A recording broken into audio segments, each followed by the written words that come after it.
Il existe tout plein d'huiles végétales, l'huile de sésame, l'huile de jojoba, l'huile de rose musquée, l'huile de noisette. L'huile de colza. Oui, tout à fait, l'huile de colza, mais aussi l'huile d'avocat, l'huile de lin.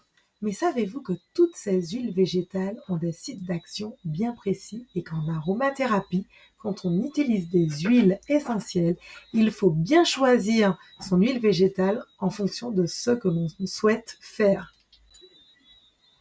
Avant d'aller plus loin, pensez à vous abonner sur la chaîne YouTube d'Être Essentiel.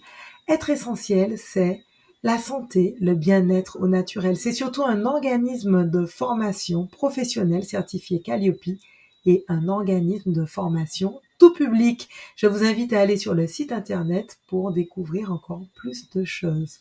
Alors, vous l'avez compris, aujourd'hui, nous allons parler des huiles végétales et de leurs sites d'action différents sur la peau.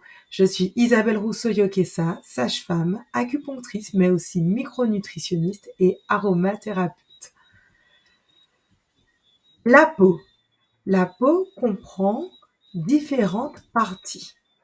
3 parties. L'épiderme, c'est-à-dire la partie superficielle, puis une partie moyenne appelée le derme et une partie inférieure appelée l'hypoderme. Chacune de ces parties a des compositions bien spécifiques. Commençons par l'épiderme. L'épiderme, c'est la couche externe de la peau, la partie la plus superficielle, qui est vraiment très fine, puisqu'elle fait à peu près 0,1 mm d'épaisseur. Et cette partie se renouvelle régulièrement, à peu près tous les 29 jours. Le derme, lui, c'est la couche plus épaisse de la peau qui est constituée de vaisseaux sanguins, de follicules pileux, de fibres de collagène, de glandes sudoripares. C'est la partie qui va nourrir la peau. Et tout en bas, l'hypoderme qui est un matelas adipeux sous-cutané qui va s'adapter au mouvement des muscles et des os situés en dessous et qui permet de se protéger de la température. Savez-vous qu'est-ce qu'une huile végétale? Une huile végétale, en fait, c'est un corps gras, un extrait de plantes, de graines, de noix, de fruits oléagineux. Et comme je vous expliquais tout à l'heure, chacune des huiles végétales a des sites d'action bien précis. Pour une action très superficielle au niveau de la couche cornée ou encore au niveau de l'épiderme, qui fait à peu près 0,1 mm d'épaisseur, on pourra utiliser des huiles telles que l'huile végétale d'avocat, l'huile de rose musquée, l'huile d'olive, l'huile de bourrache, l'huile d'onagre, mais aussi l'huile de calendula. Donc ça, c'est vraiment pour des actions très localisées au niveau de la peau, la partie superficielle.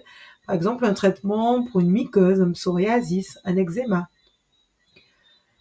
Pour une action un peu plus générale au niveau de la circulation sanguine, pour une action diffuse de l'huile essentielle, on va utiliser d'autres types d'huiles végétales.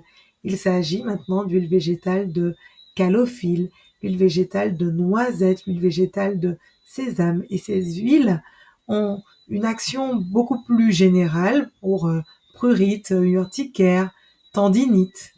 Et si maintenant vous voulez une action systémique beaucoup plus en profondeur, là, il faudra utiliser des huiles végétales telles que l'huile de pépins de raisin ou encore l'huile de tournesol. Je pense à des actions plus générales telles que l'hypertension, le système immunitaire ou encore les infections.